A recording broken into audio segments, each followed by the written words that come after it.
Okay, time to start.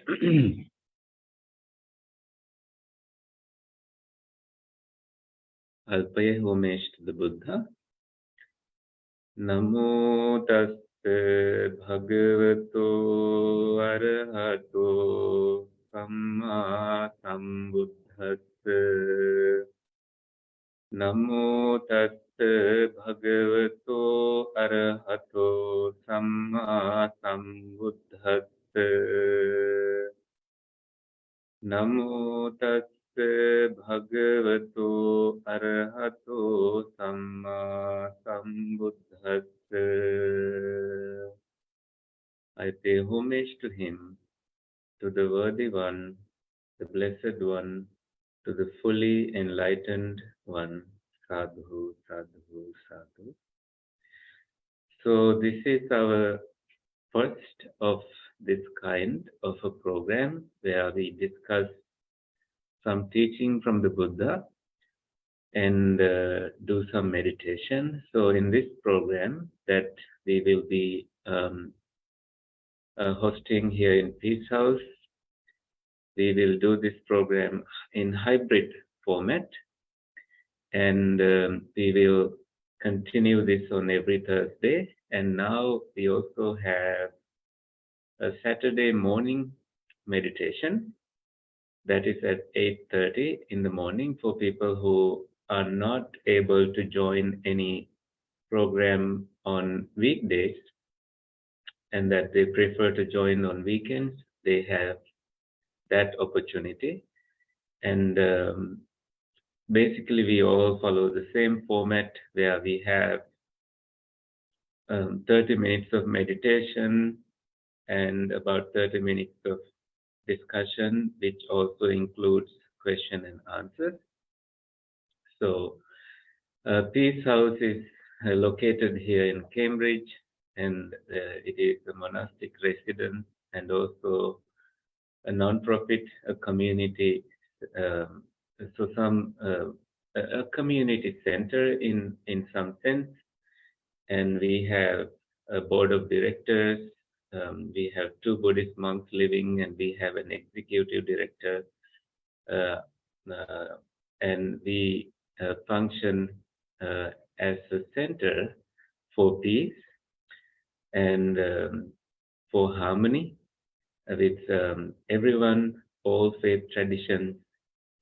And this particular Thursday's program is one that will begin with simple teachings of the Buddha and see how you can apply this in your daily life. So, and you can keep your questions and thoughts and comments until later. And today's discussion, I like to begin with verse 1 of the Dhammapada. Dhammapada is one of the 15 minor texts, minor books of the Buddhist part of the canon called Khuddaka Nikaya. And that means Khuddaka is little and minor books. So these were compiled at a very like 300. So from the Buddha's demise to 300 years between that time. So from the time of the these teachings were given by the Buddha, and monks remembered them by memory. That they had the recital tradition, and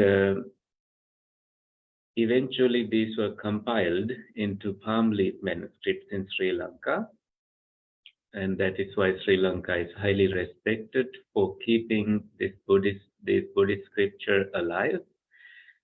And what we are learning today belongs to the handbook of Buddhists called Dhammapada. In other words, words of Dhamma, words of teachings. And it has many chapters. It's a little book with stories, and usually the story is what led the Buddha to teach this particular verse, and what the Buddha actually taught, and what he intended by this teaching. So the verse 1 goes as, I will read it in Pali, and most monks remember these. They have to memorize them. But, it will be nice for you to hear what Pali sounds, if you have never heard any Pali language before. So the verse 1 goes like this. Mano pubbangama dhamma mano settha manomaya manasa che paduddhena bhasati va karoti va tato nang dukkhaman veti chakkangva vahato padanti. And there is verse 2 of this that we will discuss on next Thursday, because I don't want to load you with too much information and too many stories. Let's go slowly. Those who go slow, they go very far. That is my intention. So let me read the English translation of this. I have it here. Let me also maybe share the screen so that you see the Pali. See, the Pali here is Mano Pubbangama Dhamma Mano Settha Manomaya Manasa che Paduddhena Bhasativa Karotiva Tato nang dukkhaman veti chakkangva vahato padam. That is how you read it. And the English translation goes as Mano pubbangama dhamma. Mind precedes all knowables. Mano settha. Mind, their chief. Mind is the chief. Manomaya. Mind made are these things. Manasache paduddhena. If with a corrupted mind, bhasativa karotiva, if one were to speak or act with an impure mind, tato nang, then to him dukkha manveti, suffering follows him. How? There is a simile. Chakkangva vahato padam. As does the wheel the ox's hoof. So the basic idea is, when you have an impure mind and you say something, suffering follows you. You think that somebody else feels that suffering, but you are the one who is suffering. It's like, in simple terms, you have anger and you say things, angry things, and you are the one who is burning with that anger. Therefore, it is something that you need to remove from your whole being, whole existence. And the things you do are similar. If you do anything, any activity, like hitting someone, pushing someone, punching someone, with an impure mind, and there is suffering that follows you. And the simile is, as does the wheel of, you see this image here, there is a person, and there is an ox, there is a wheel cart. This ox alone cannot take this wheel cart off of its straps. It's very helpless. It goes until the person removes it or stops it and removes this thing. So such bondedness is there with this kind of suffering that we all manifest because of our wrong thoughts. This is a beautiful teaching. Mano Pubbangama Dhamma.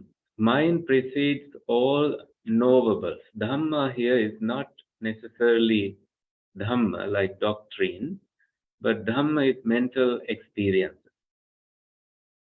In other words, anything that you have experienced in the world, you only experienced with your awareness. You had to set your eyes may be looking at something, but if you are not mentally aware of it, you are not seeing anything.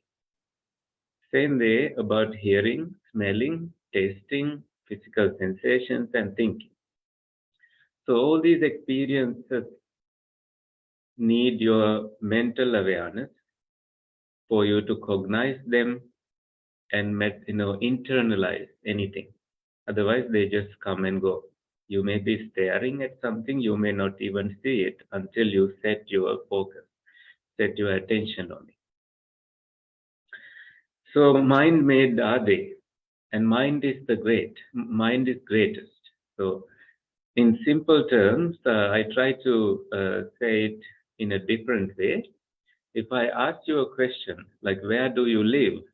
You will say, I live at my home. But psychologists like to say, you live in your mind, which is an unlimited area. When your mind is so cluttered, it doesn't matter how clean your house is, how good, how expensive your mattress is. You may not get good sleep. If you are boiling with, anger, hatred, jealousy, anything that is, mentally not so good, I don't think anybody will want to stay around you, not even your loved ones. They will say, maybe you need to take some break from all the things that you have been doing. Maybe you need to come back to your senses, come back to your life. Because in that mind home, things are not good. Things don't look great. This is why before you speak, we practice what you have to say. We think what we have to say, and we make sure that we say the right thing. And that way there is peace. And what you say, if what you say brings you peace, it definitely brings you peace to others, more likely than not. And that originates right here in your mind. So this is one thing that we learned, and let's go to the story. And in this image, just see how there's a skeleton-like thing. This is like the karma baggage, karma. The things that you have done in the past, things that you are carrying with you, they come behind you. You don't see it, but it's ready to scare you anytime. Okay. So this story is about this monk named Chakkupala. He was a blind monk. Okay, so let me zoom this out, and I will read this for you. On one occasion, this monk named Chakkupala came to pay homage to the Buddha at the Jetavana monastery. One night, while pacing up and down in meditation, that means he was doing walking meditation, this monk accidentally stepped on some insects. In the morning, some monks visiting this monk found the dead insects. This is a no-no. You can't kill any beings as a monk. They thought ill of the monk. They thought that this monk is bad. He has killed all these insects. So, like usual, they reported this matter to the Buddha. Then the Buddha asked these monks whether they had seen this monk killing the insects. Just somebody saying he killed. And when these monks answered in the negative, the Buddha said, just as you had not seen him killing, so also he had not seen those living insects. That means this monk is blind, he cannot see. He cannot see the insects. He was just walking back and forth with his mind clean. He did not kill any insects. Besides, as the monk had already attained enlightenment, which is called arahantship, he could have no intention of killing. He had pure intentions toward all beings. So he was innocent. And then, on being asked why this monk was blind, although he was an enlightened monk, the Buddha told the following story. There is another story. And this goes to the past lives. As we teach in Buddhism, what you do in your past lives has some results in your present, may have some consequences, may have some ripening moments in the present life. Therefore, we try to do good in this life, so we minimize the impact of whatever we may have done unknowingly or knowingly, so that we don't get into situations where there is tremendous amount of suffering, unbearable things. Okay, let's go to that other story. So Chakkupala was a physician, he was a doctor in one of his past lives. Once he had deliberately made a woman patient blind. How? That woman had promised to become his slave together with her children if her eyes were completely cured. Fearing that she and her children would have to become slaves, she lied to the physician. She told him that her eyes were getting worse, when in fact they were perfectly cured. So she lied. The physician knew she was deceiving him, so in revenge, he gave her another ointment which made her totally blind. As a result of this evil deed, physician lost his eyesight many times in his later existence. In this current life, even though he had the fortune to meet the Buddha, see the Buddha, and practice the teachings of the Buddha, somehow, even in his, the fact that he is enlightened means he had fortune, he had merits, so much of merits at the time, so that he is free from the cycle of birth and death. And that attaining enlightenment means that is his last existence. He's not being born again anywhere, in any form of existence, whether it is human form, animal form, heavenly form, anywhere else. He is done from that cycle of birth and death. And that in Buddhist language is a lucky situation, but because of his past karma, past deeds, he had this situation when he was meditating, he did not go to sleep, his eyes, suffered because of that, and he lost his eyesight. So, likewise, in many circumstances in previous lives also, after that incident with that woman, he was not getting proper eyesight because of these things that he had done before. And knowing that you all have perfect eyesight, you have not done anything like that. You have not had that kind of impurity in your mind. So let's be happy and accept that this mind can do lots of evil things to us without us knowing. That is why sometimes, I've heard, I have read somewhere that it says that mind is a great master, um, also a bad master, a great slave. Only when you put it in whatever the place you want it to serve. So can be a bad master, it can be destructive, but a great slave. When you tame your mind, that you discipline, it's like when you are small, you don't really understand why parents are trying to give you house rules and come home at this time, you have to eat everything in your plate and all these things. Later, when your parents are no more, you start to appreciate these things. In most cases, and just a simple example like that. And there's this young man who hated his father telling him to turn off the light, turn off the fan, who's in the room, nobody, why is the TV running, and all that. But then he later went into an interview and he saw there was a water tap open and turned on and running, and he turned it off.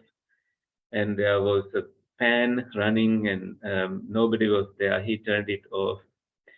And there was a rug that was not aligned properly. He put it in right place. And he walked into the interview room. There were hundreds of other people waiting to be interviewed. And that person who was interviewing this young man said, "Come back, when can you come to work?"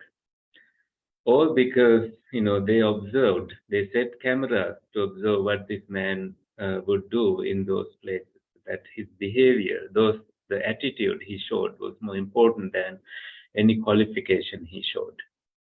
So then that interviewer told other people to go home, that they found the right person. It came from those rules set from home, from his dad, and he started appreciating his dad from that point onward. That made him land in this job he really wanted. Things like that, very simple things that we sometimes ignore, become huge things. And this is why, from childhood until death, we learn. It's a whole school. Life is a school. We learn until our last day. So today, if you have any questions, feel free to ask. If you don't have any questions, we will start our meditation. You can raise your hand if you have questions. So I know you are wanting to ask something, but you can also ask maybe at the end of the meditation, if anything you want to share.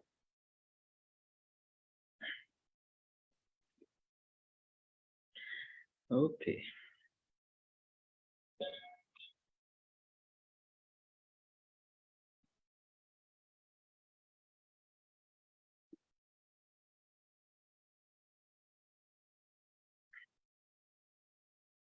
Let's start our meditation. Prepare yourself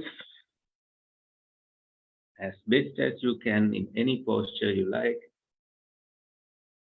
And I will sound the gong.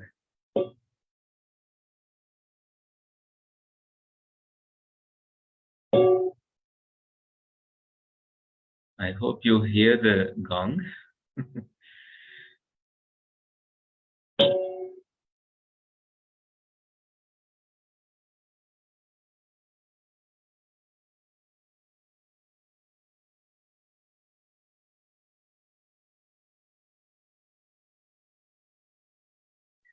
As the sound of the gong disappears,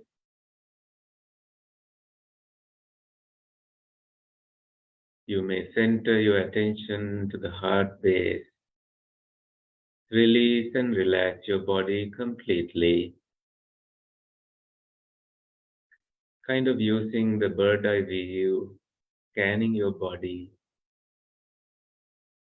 moving away from agitation, any agitation.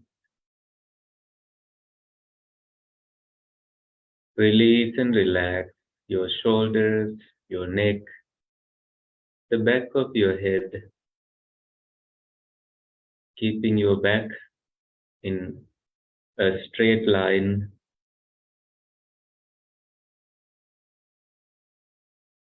letting go of any thoughts that may bother you, welcoming peace and calmness.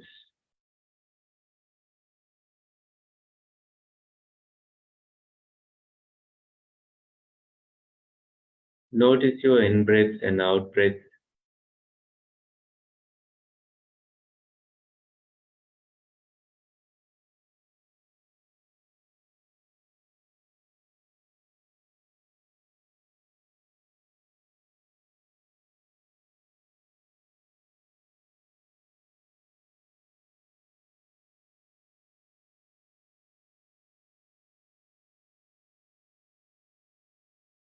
The natural breath that is happening right here, right now.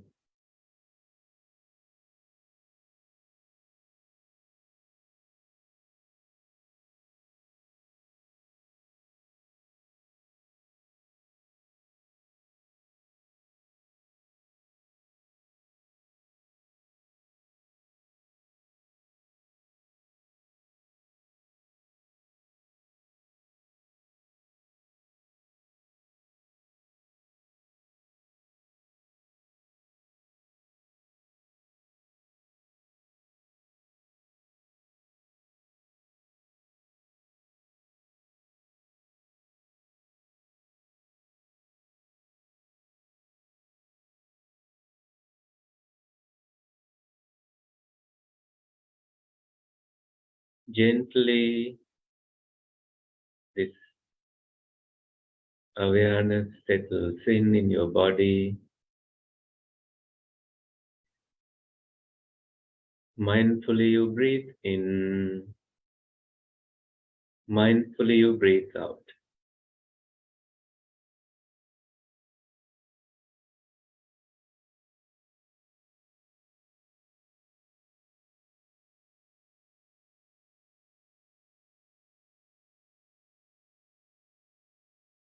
You may change your posture mindfully anytime during this meditation to continue the practice uninterrupted.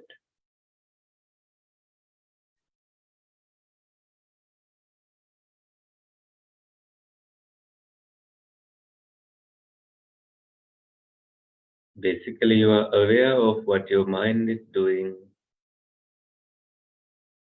and bringing the complete awareness of your mind toward your inhaling and exhaling.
Without any external disturbances, since your eyes closed and you are not paying attention to sounds, they come and go.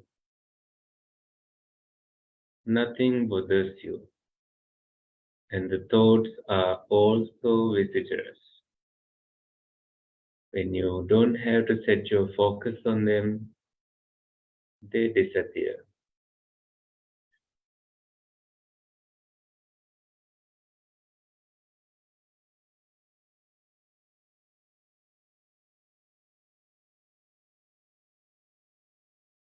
When you are taking a long breath,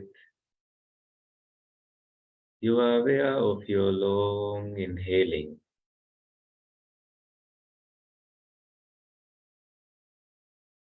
Long exhaling, you are aware of it as it happens.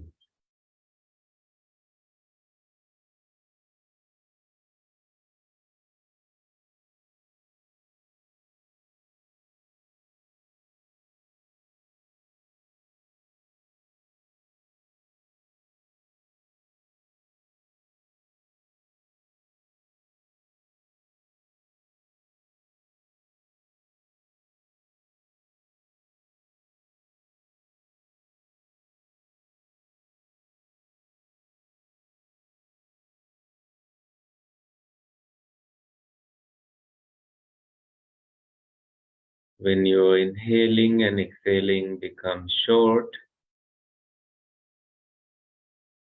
or long, you are aware of these changes that are happening as they happen.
You may now be sensitive to your body's movements, especially your shoulders, as you breathe in and breathe out.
However subtle your breath becomes, your attention is always on where your breath is.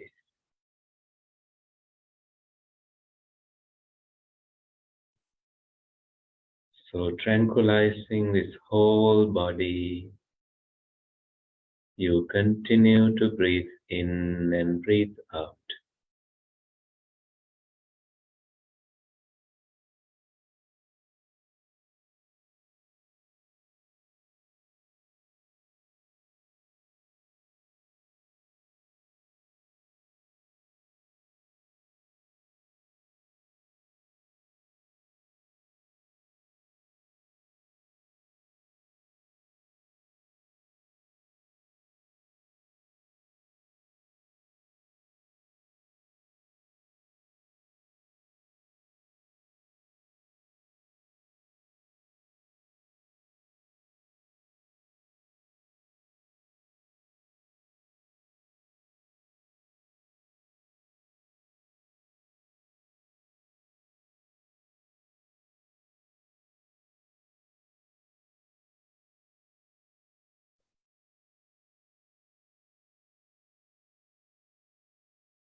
When your mind wanders, you tie it with your breath, which is happening now, never in the past, never in the future. Breath is happening right now.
experiencing joyful tranquility which is generated from your seclusion from the outside world. You continue to breathe in and breathe out.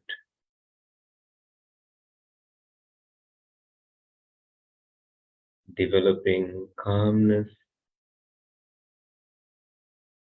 and little joys as you find relief from the external busy world. Unplugged,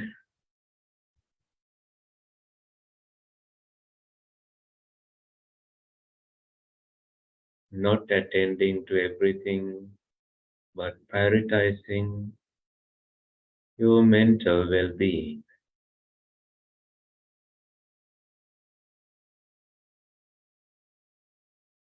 Breathe in and breathe out.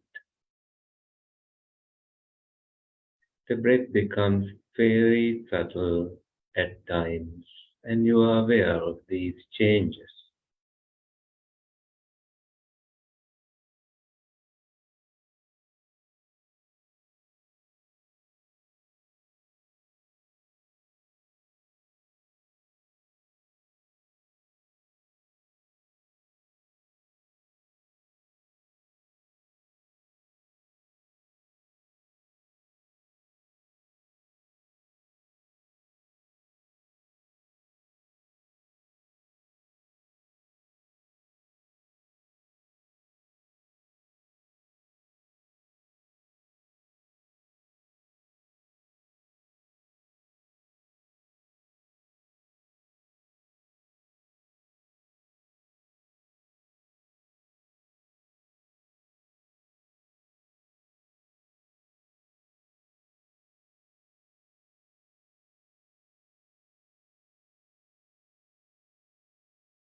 Any calmness, cool sensation, tranquility that you feel is the right choice you made. At the end of this day, disciplining your mind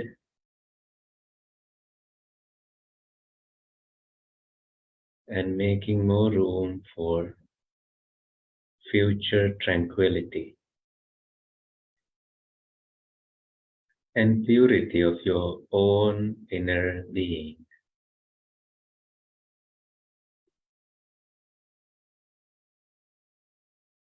Mind precedes everything, all experiences. Mind is the forerunner. Mind is the chief. Mind made is the world that you have.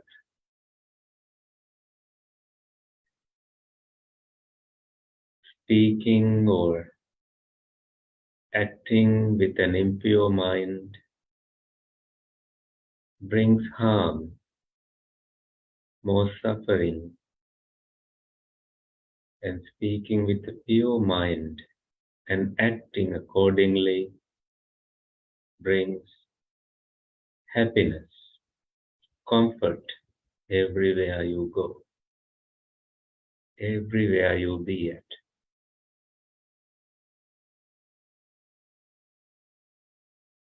With that simple reflection in mind, we'll stay quietly for a little time until you hear the sound of the gong. With that, we will end this meditation.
As you come out of meditation, let me also say the Buddha's words on loving kindness.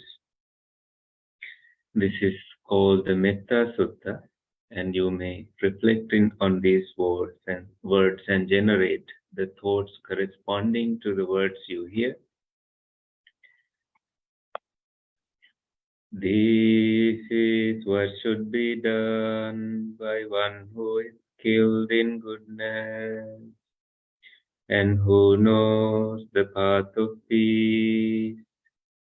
Let them be able and upright, straightforward and gentle in speech, humble and not conceited, contented and easily satisfied, unburdened with duties and frugal in their ways, peaceful and calm and wise and skillful, not proud or demanding in nature.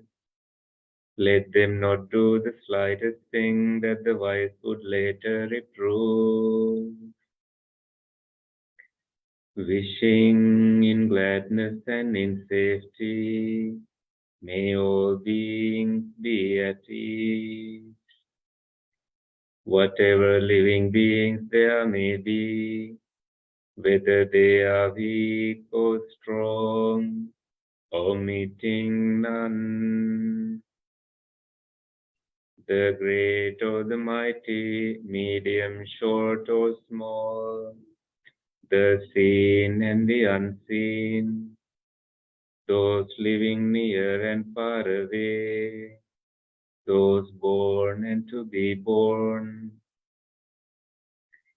may all beings be at ease. Let none deceive another or despise any being in any state. Let none through anger or ill will wish harm upon another.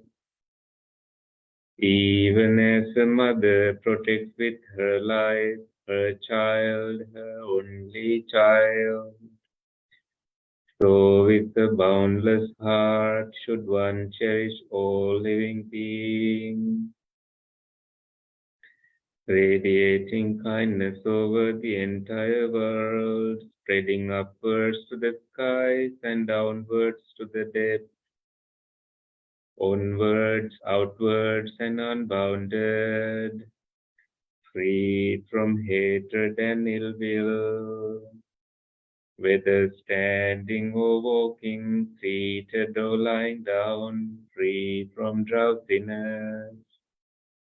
One should sustain this recollection. This is said to be the sublime abiding. By not holding to fixed views, the pure-hearted one, having clarity of vision, being freed from all sense desires, is not born again into this world. May the suffering ones be suffering free, fear-struck, fearless be. May the grieving shed all grief, may all beings be at ease. Sadhu, sadhu, sadhu. Excellent. That is the end of my part today. If we don't have questions, we can end here. If you do have questions, feel free to ask.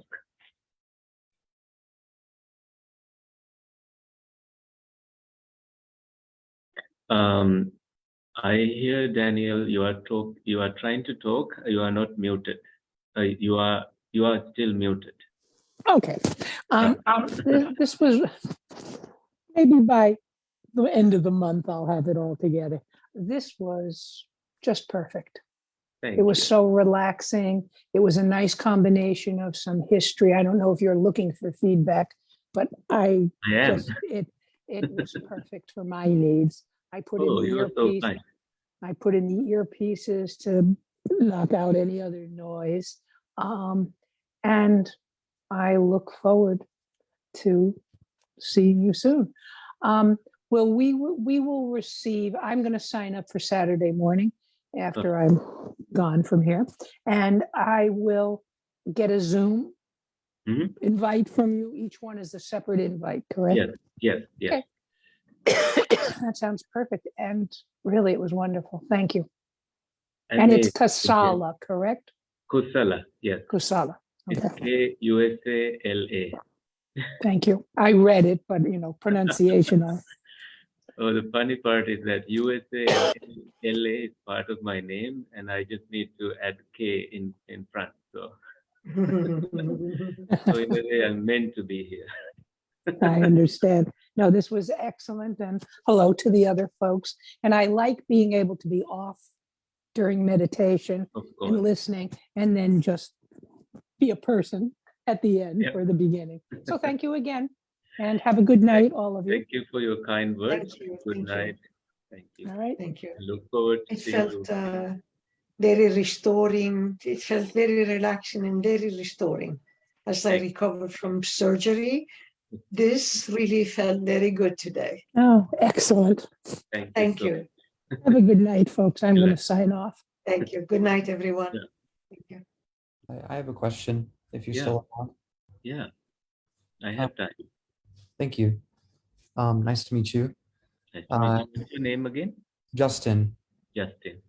And may I ask once more, your Kusala? Kusala, correct. Okay. I had a question about karma and worry concerning uncontrolled thoughts, and I'm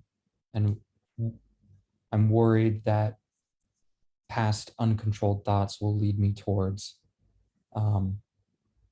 destruction. Yeah. So, and from what I hear you're saying is that very life, not even any past lives, because we are not aware of anything in that past life. And the thoughts of these destructive thoughts and worrying, especially related to the past, can be regulated with proper wisdom. And the wisdom here, the most important wisdom is that what we have is only the present moment. And what I mean by that is that only when you think of the past, it becomes your present experience. In other words, when you think of the past right now, and you think of the future right now. So all we have is this moment.